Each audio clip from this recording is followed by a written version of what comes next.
Hello everybody, today we're going to unbox 2023 17-inch HP laptop. Standard box for many years.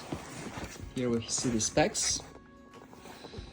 HP laptop, this is the model Ryzen 7 7730U, which means it's a 2023 laptop because this CPU came out this year, 2023. Ryzen 7, pretty good. Has a 16 gig DDR4, unfortunately not DDR5, but for non-gaming it's fine. 512 SSD plus 1 terabyte hard drive, so it's plenty of storage for a laptop. Windows 11 Home, 17-inch touchscreen display. 250 nits is good. More basic ones come with a 220 or 200. The downside here that it's HD plus, which is a 1600 by 900, and it's not as good of a resolution as Full HD, which is 1920 by 1080. Somehow it's pretty common for 17-inch. I will also compare it to a basic Asus 17-inch VivoBook. Standard HP seal on both sides. Standard HP packaging. I found another downside, only 45 watt. I wish it was 65. After all, it's a big laptop, so bigger screens need more energy, and while bigger laptops have bigger battery usually, 45 watt is gonna be kind of slow charging. This part you can always swap if you need to go to other countries. Swap this part, that's the best way. It is 100 to 240 volt, which means you can use it in any country. Just swap this part so you can charge it, or put an adapter on top of this one. The protection for the laptop is the worst with HP, as always. This is like for X, you buy dozen X, comes in this kind of cardboard. It's very bad. I'm pretty sure HP loses money on laptops being damaged. Tells you about it. It's a manual. Tells you all the ports. We'll have USB-C, not a Thunderbolt.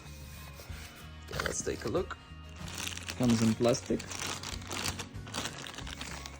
Standard HP seal over here on the plastic. Here we have the laptop, pretty standard design for HP, looks very familiar.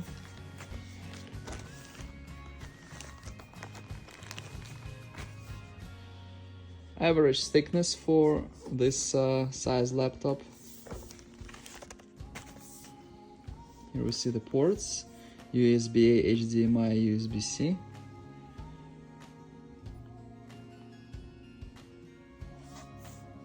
Headphone input.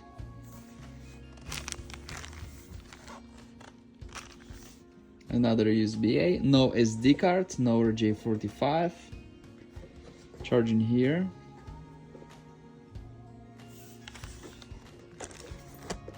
What's up, buddy?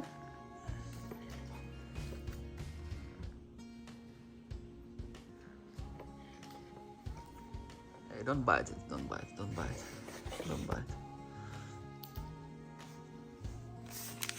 Oh, it's like a paper. That part is different. Let's take a look. Average quality plastic on the buttons. Looks fine. This feels nice. No. Ryzen 7 7000 series, integrated Radeon graphics, which is fine. Numeric buttons here, it's 17-inch. Where do we have the power button? Where is it? It's here. Power button is here, hidden, near backspace, near delete. I use these buttons often. That's a bad placement. This part, quality, Probably feels best in class among basic laptops, let's say Lenovo IdeaPad or basic VivaBook, stuff like that. Basic Dell Inspiron. I like this one more than any of those. HP are generally nice. Both recent models, 17-inch both. Asus has smaller bezel than HP, which is nice. Look kind of similar, but definitely much better on touch. Asus has cheaper buttons, these are nice. This material is definitely nicer with the HP, definitely. Touchpad, both are nice. This one is probably too slippery kinda. This one is more average. This one has fingerprint. HP is better, but Asus is generally cheaper, so yep, it's a trade-off. By the way, charger from a 3-year-old model still works with it. Charging, backlit keyboard, which is nice. Backlit keyboard is nice. This button to turn it on and turn off. Kinda blinking now. Turn off, turn on. Blinking, turn off. Nice, so it's two modes and you can turn it off.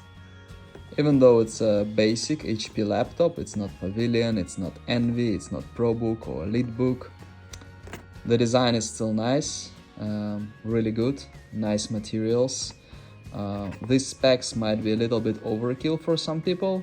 I mean, it's a pretty powerful CPU, 16 GB of RAM is great, plenty of storage for a laptop, big screen.